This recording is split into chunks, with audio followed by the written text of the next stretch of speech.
Amis camping-caristes, bonjour. Alors j'ai toujours pas touché mon camping-car, il est toujours chez le concessionnaire pour la pose du climatiseur et du booster. Donc j'ai décidé d'aujourd'hui de faire une petite vidéo sur les panneaux solaires. Alors chez moi j'ai installé un ensemble de panneaux solaires, je l'ai installé moi-même et j'ai équipé tous ces panneaux de matériel de mesure. Vous savez que j'aime bien faire des mesures.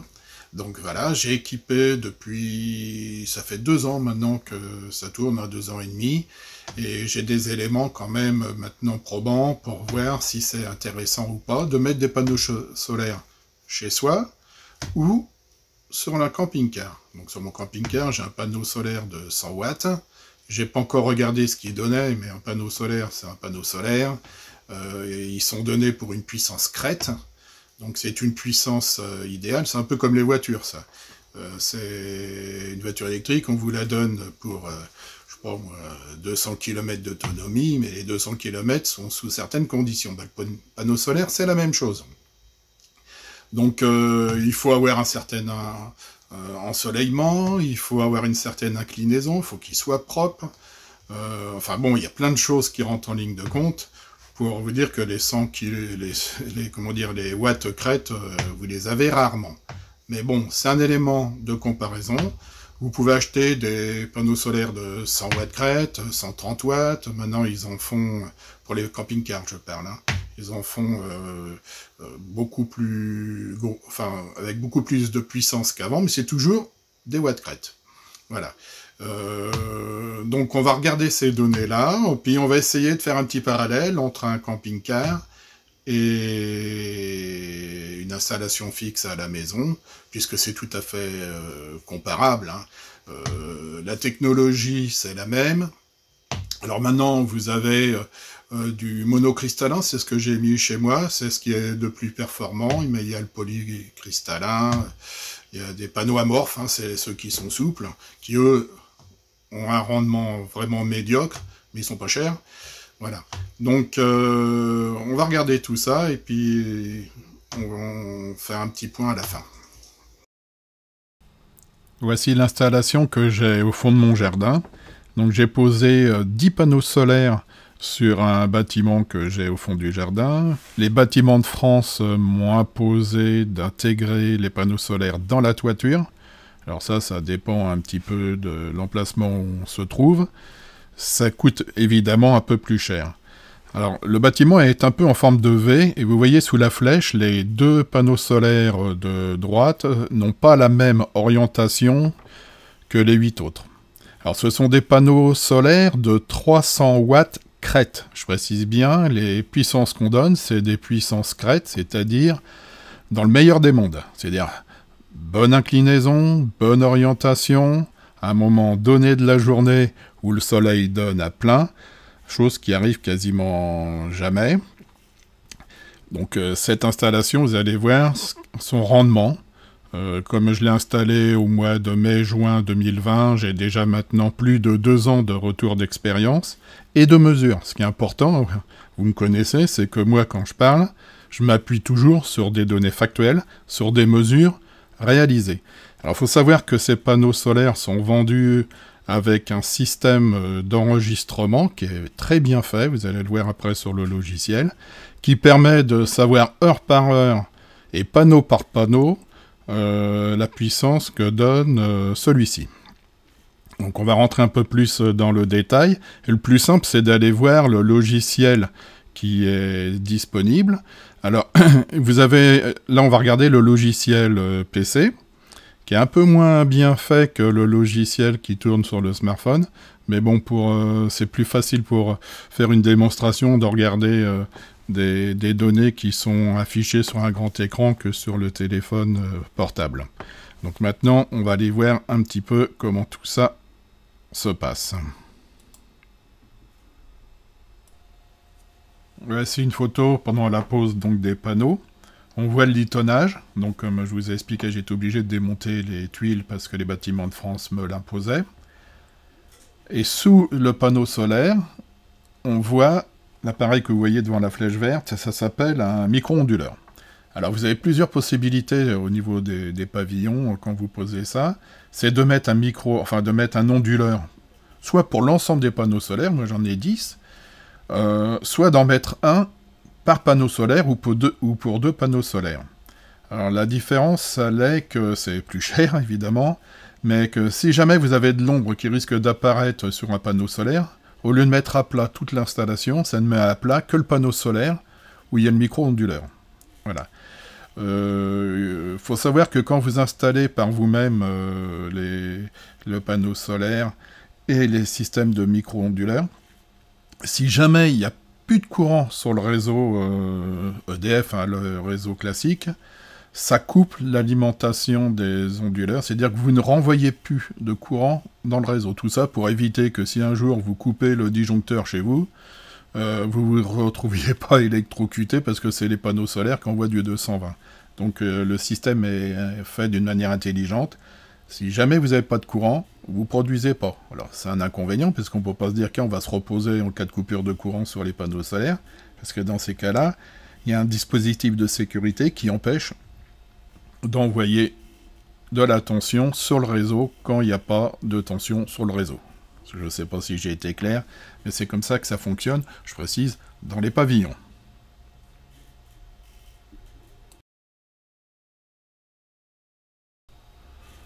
Voici à quoi ressemble la page d'accueil du logiciel quand vous le lancez. Alors, ce n'est pas un logiciel en réalité, hein, puisque c'est une application qui tourne sur le net, hein, et toutes vos données sont stockées chez APS System, qui mémorise toutes vos données. Hein. Donc c'est pas stocké chez vous, c'est stocké chez eux. Bon, il faut accepter cela. Cette page appelée champ photovoltaïque représente les 10 panneaux que j'ai sur mon toit. 8 qui sont légèrement décalés sur l'image là, sur la gauche par rapport aux deux autres, c'est parce qu'ils n'ont pas la même orientation. Hein, je ne sais pas si vous vous souvenez de la photo. J'ai 2 panneaux complètement à droite qui ont une orientation différente par rapport aux 8 autres. Bon, là, c'est une image ponctuelle, hein, faite à un moment donné où on n'a pas tout à fait les mêmes puissances. C'est logique, hein, ça bouge sans arrêt, en fonction des nuages, en fonction aussi de l'état de propreté du panneau qui rentre en ligne de compte. Mais on regardera ça un petit peu plus tard dans le détail. Donc là, en partie haute, on voit qu'on est le 9 février, il est 10 h du matin. Donc en instantané, on voit quelle est la puissance sur chaque panneau. C'est pas mal. Ça permet de voir s'il y en a un qui a un problème par rapport aux autres. Et le graphique que vous avez en partie basse vous permet de voir qu'on a commencé à produire à 8h30 le matin. Là, il est 10 h. Et on voit progressivement la courbe monter. Voilà, je me déplace sur la courbe pour voir comment varient les puissances sur le panneau solaire. Enfin, sur les panneaux solaires. Regardez, en partie haute. Voilà. Là, le matin, et ça ne produit pas beaucoup. On peut changer donc la date. Donc, on va aller voir en 2022, au mois de juillet. Voilà. On va aller voir le 10 juillet. Et on voit déjà que la tête en bas, elle est un peu mieux. Voilà, là, 14 h, 13 h, 14 h, c'est là que ça donne le plus. On a en gros 230 watts réels, à ce moment-là, quasiment sur tous les panneaux. 230 watts sur des panneaux qui font chacun 300 watts crête. Vous voyez déjà qu'en plein mois de juillet, avec une bonne inclinaison que vous n'avez pas sur les camping-cars, et une bonne orientation, eh ben, vous avez une puissance qui représente à peu près un peu plus des 2/3 de ce que donne le panneau solaire en puissance crête. En puissance crête et au meilleur moment de la journée, c'est-à-dire à 13 h, 14 h. Sur le reste de la journée, ça chute. Là, on a changé de date, et là, on voit que c'est... Malgré qu'on soit toujours au mois de juillet, les puissances, là, on a 60 watts. Et bien, 60 watts sur 300, vous voyez que c'est pas BZF, hein, quand même. On va aller voir un petit peu le reste du logiciel, dans rapport, les données système. Alors là, c'est des synthèses, hein. On peut voir plutôt par journée ou par heure. Voilà, ça c'est la journée d'hier. On voit qu'en pic, on a donné 1,7 kg. 1739 watts à 11 h du matin. C'est le maximum qu'ont donné mes 3 kW installés. En gros, un peu plus de la moitié de la puissance installée à 11 h du matin. Hein. Si après on regarde les autres heures, ça se casse la figure. C'est pas tout au long de la journée. Hein. Alors là, on le voit sous forme de graphique. Que heure par heure, le maxi, bien sûr, c'est aux alentours de midi. On va aller en 2022, toujours au mois de juillet, et toujours au 10 juillet. Là, on voit sous forme de camembert que les puissances données heure par heure. Allez, 2 kg. 2 kg 15. 2150 watts sur 3000. Et pourtant, on est au mois de juillet. 2 tiers. On est dans les 2 tiers de puissance. Et ça, c'est les puissances données par jour. Voilà, date par date. On voit que c'est très disparate, hein, ça dépend un petit peu. Et encore, on est au mois de juillet. Hein. Là, dans la journée, à droite, on avait 7 kW. Donc les panneaux solaires ont donné 7 kW, dans le meilleur des cas, dans la journée. Là, on va aller voir au mois d'août. Une autre représentation sur une... Voilà, ça bouge énormément. Hein. Tout ça pour dire que dans un camping-car, on vous installe 100 watts ou 200 watts, bah, il faut tabler sur, allez, les 2 tiers, voire la moitié de cette puissance-là, en moyenne sur quelques heures de la journée. En moyenne, sur quelques heures, j'ai dit. Hein.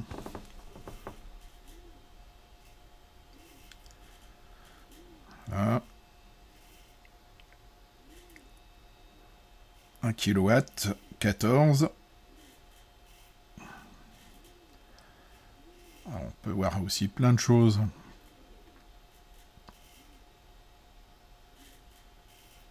On revient en 2022, au mois d'août. Là, c'est de date à date hein, qu'on fait. Voilà.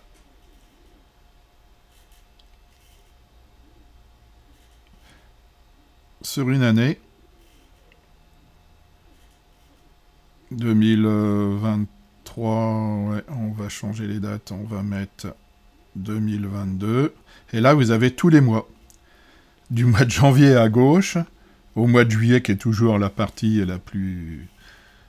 où ça donne le mieux. Et on voit que c'est intéressant hein, à regarder. 2021, pareil.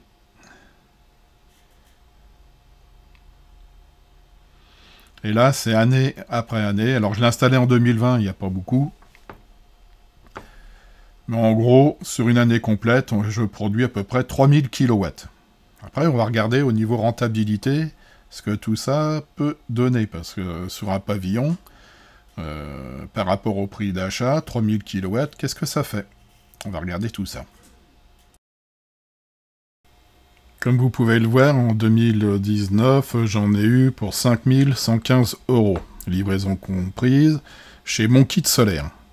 C'est une société qui est pas trop mal, ils ont pas mal de tutos pour expliquer comment installer le matériel, si vous l'installez vous-même bien entendu. Donc 5115 €. Ça intègre en même temps la partie enregistrement des données, hein, de la production, ce que je vous ai fait voir tout à l'heure. Et ça intègre aussi le kit en toiture pour intégrer les panneaux solaires, ce qui est un petit peu plus cher, c'est pour ça que j'ai 2 factures en fait. Alors, à noter que je l'ai installé moi-même. Pourquoi? Je vais vous expliquer ça. C'est autorisé jusqu'à une puissance de 3 kW crête, de pouvoir l'installer soi-même. Alors, il y a faut rentrer dans les bonnes cases, mais c'est pas trop compliqué. Il faut faire une demande à la mairie. il faut pas être embêté par les bâtiments de France. Il faut après faire une déclaration à N10 et remplir un formulaire d'autoconsommation. On n'a pas le droit aux primes de l'État. On n'a pas le droit à 10% de TVA. Là, j'ai payé la TVA à 20%. Et on n'a pas le droit de revendre. Donc, c'est ce qu'ils appellent de l'autoconsommation. On n'a pas le droit aussi de les installer au sol. Donc, il faut absolument que ça soit en toiture ou verticalement sur une clôture. Alors, il est possible de monter un abri pour mettre sa voiture et poser le panneau solaire dessus. Voilà un petit peu le coût que m'a coûté cet ensemble de panneaux. Pour comprendre pourquoi j'ai choisi de l'installer moi-même, il y a plusieurs raisons. La première, c'est comme on m'avait interdit l'installation sur le toit, côté rue, qui m'ont autorisé de l'installer sur le bâtiment au bout, j'étais limité par la surface. Et en plus, c'était plus facile pour moi à l'installer, puisque, comme vous avez vu la photo, c'est pas très haut, avec un escabeau, j'accède au toit. Puis après, quand vous dépassez les 3 kW, vous êtes obligé de passer par un installateur. Et au niveau de l'installateur, le prix n'est plus du tout le même, aussi bien sur l'achat des panneaux que sur la pose. Et vous voyez à l'écran les aides de l'État. Pour 3 kW crête installée, 380 € le kilowatt, ça vous fait une aide de l'État de 1140 € pour les 3 kW. Et si vous installez 9 kW, bon, je vous ai marqué en dessous, 2610 €, je peux vous garantir que ces montants-là sont pulvérisés par le coût du professionnel.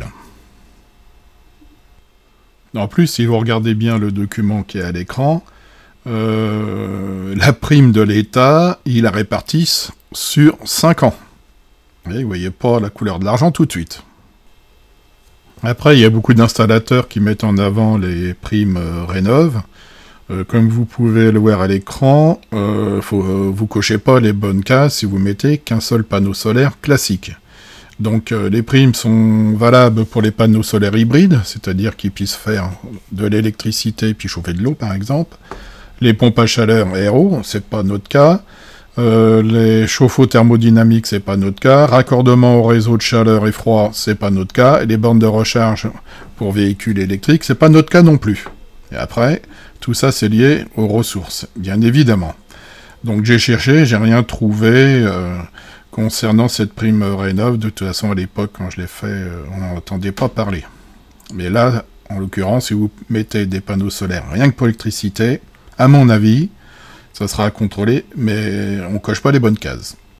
Pour voir la rentabilité, il faut regarder ce qu'a produit les panneaux solaires. 2020, 1585, 21, 3091, et 2022, 3022. Et puis cette année, une centaine de kilowatts. Donc on va prendre les 2 années, 2021 et 2022. Si je fais la moyenne des 2 années 2021-2022, j'arrive à une production moyenne de 3056 kWh par an.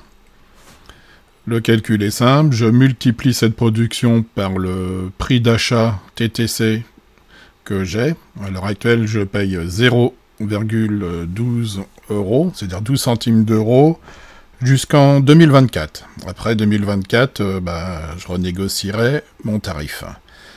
Donc, je gagne par année 367 €. Après, le retour sur investissement, c'est simple, c'est mon coût d'achat, hors main-d'œuvre, bien sûr, que je divise par le gain par année, et je m'aperçois que j'ai un retour sur investissement de 14 années. Il faut 14 ans pour que j'amortisse l'achat de mes panneaux que j'ai installés moi-même. Maintenant, si on refait le calcul avec le tarif EDF conventionné, on est à 17 centimes le kilowatt, donc un peu plus cher. On va refaire ce calcul-là, en sachant que, également, mes panneaux solaires, les prix d'achat ont changé. mais je crois qu'ils ont changé à la baisse. Donc ça irait dans le bon sens. Donc je suis reparti sur les mêmes bases en changeant simplement le tarif EDF. J'ai pris le dernier prix en date, tarif conventionné EDF de février 2024, qui est à 17 centimes 4. Et là, on voit qu'on a un retour sur investissement de 9,6 années, c'est-à-dire 10 ans. Donc voilà. Vous avez tous les éléments pour vous faire une idée. Je précise bien que c'est un prix, un retour sur investissement, alors que je l'ai installé moi-même. Voilà. Imaginez un petit peu ce que ça peut faire si vous le faites installer. À côté de ça, vous pouvez décider donc de revendre de l'électricité à l'EDF, en sachant que vous ne pouvez la revendre que si l'installation a été faite par un professionnel. Donc vous pouvez revendre la totalité de votre production. Donc vous avez le tarif à la revente qui est affiché. Si c'est inférieur à moins de 3 kW crête, c'est 20 centimes par kilowatt. Pour si jamais il y a intégration au bâti, c'est-à-dire que si vous avez intégré fait intégrer par l'installateur dans le bâti de votre toiture les panneaux solaires.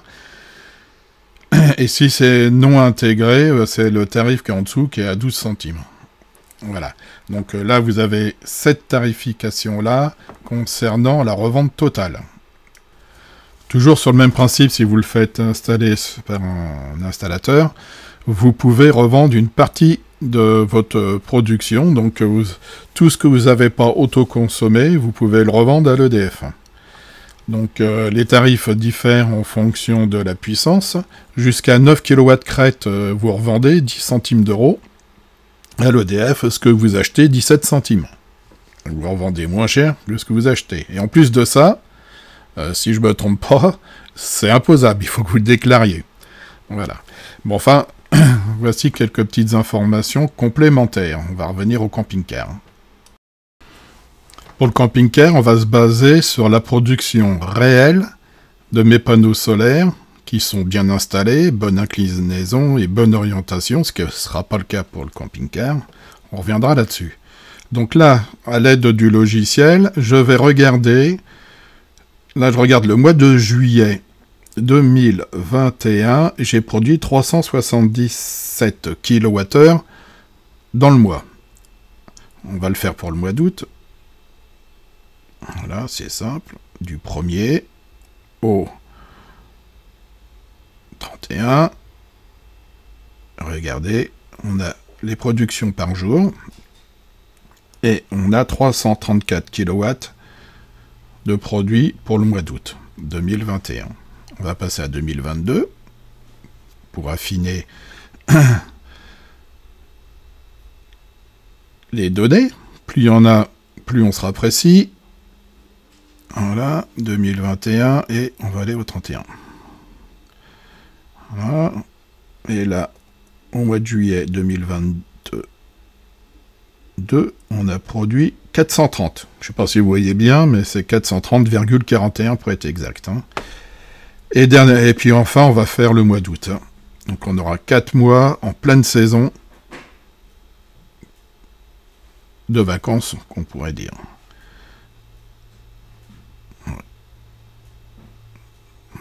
Août, le 1. Voilà. Et là, on a produit 382 kW au mois d'août 2022. Donc, on a nos 4 valeurs. Alors, si on s'aventure à faire un petit comparatif, donc avec une production fixe sur un toit avec des bonnes orientations, mais en région parisienne, à comparer à des vacances sur la Côte d'Azur ou au Maroc, c'est pas tout à fait pareil, sauf que le camping-car, lui, les panneaux sont pas inclinés, ils sont à plat dessus, et il y a une perte de rendement. Voilà. Donc, ça donne quand même une petite idée. Donc, si on regarde le calcul, j'ai pris les 4 mois, juillet, août 2021 et 2022, j'ai fait une moyenne qui me donne une production par mois de 380 kW par mois. Ces 380 kW, je les ai divisés par le nombre de jours. 124 jours, ce qui me donne une production de 3 kW,64 par jour pour une installation de 3 kW crête que j'ai sur mon toit quand même. 3 kW crête.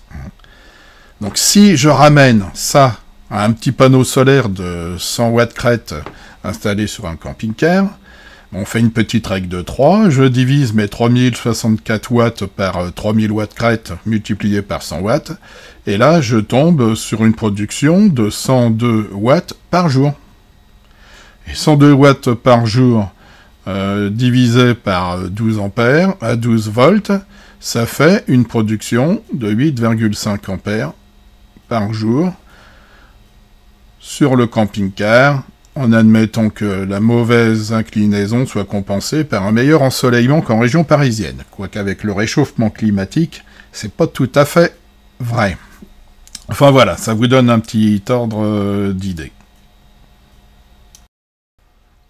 Je suis un peu amusé à faire un comparatif de prix que j'ai acheté mes panneaux solaires, les 5000 €, ce qui inclut toute la partie enregistrement de mesure, je précise, hors pause. Donc si je prends mes 3 kW crête et mes 5000 €, si on ramène ça sur un panneau solaire de 100 watts, on arrive dans les 160 € le panneau solaire. Je pense pas que ça soit le prix qu'on peut acheter un panneau solaire chez les marchands de matériel pour camping-car. À contrôler. Bon bah voilà, vous avez tous les éléments en main, des éléments factuels, parce que c'est vraiment des mesures précises, sur du long terme, et en région parisienne, évidemment, c'est pas la Côte d'Azur, et puis ça va permettre de vous faire une petite idée.